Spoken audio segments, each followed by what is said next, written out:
Namaste, my dear brother and sister. Welcome to my channel, Beautiful Diaries of Literature. My name is Vishal, and I'm here to explain the part of poetry that is the poetry has been two types. The first one is objective, and the second one is subjective. We in before video we're gonna discuss about objective poetry. Now we're gonna discuss about subjective poetry. The type of subjective poetry is lyric. There are six types of lyrical poetry. The first one is elegy.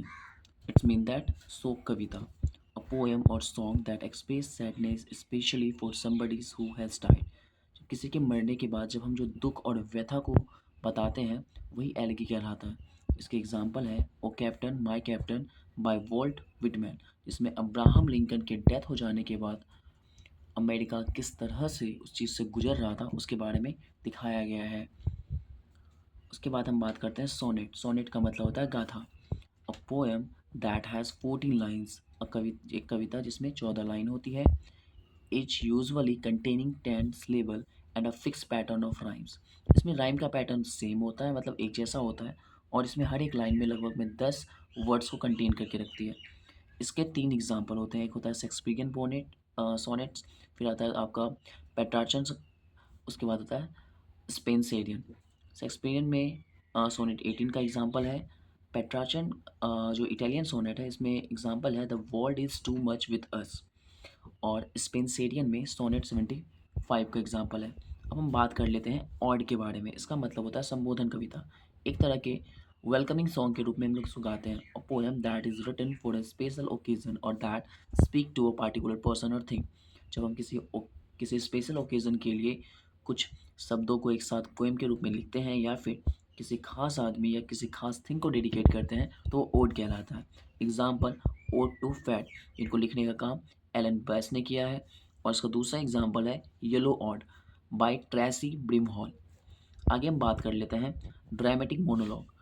Dramatic monologue का मतलब होता है नाटकीय एकालाप, मतलब एक single character होता है जो खुद परफॉर्म करता है, कभी मुख होके या फिर उस पार्टिकुलर चीज़ के बारे में स्पीच देकर।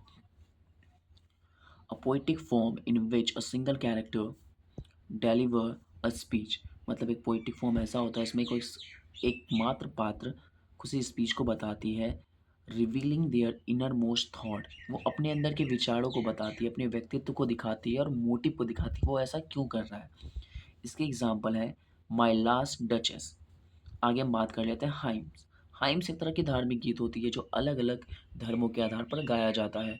बेसिकली आपने सुना होगा मंत्रोच्चारण के बारे में, और एक तरह की जो मुस्लिम सब कम्युनिटी नमाज अदा करती है उसे भी हम लोग हाइम्स में रखते हैं, या फिर हिंदू कम्युनिटी मंदिरों में पूजा करती है, श्रोतम गाती है, स्तुति करती है, प्राइजेस करती है, वो सारे हाइम्स के पार्ट हैं। या फिर कोई जो क्रिश्चियन कम्युनिटी जो चर्च में अपने धार्मिक गीत गाती है वो भी हाइम्स के टाइप में आएंगी।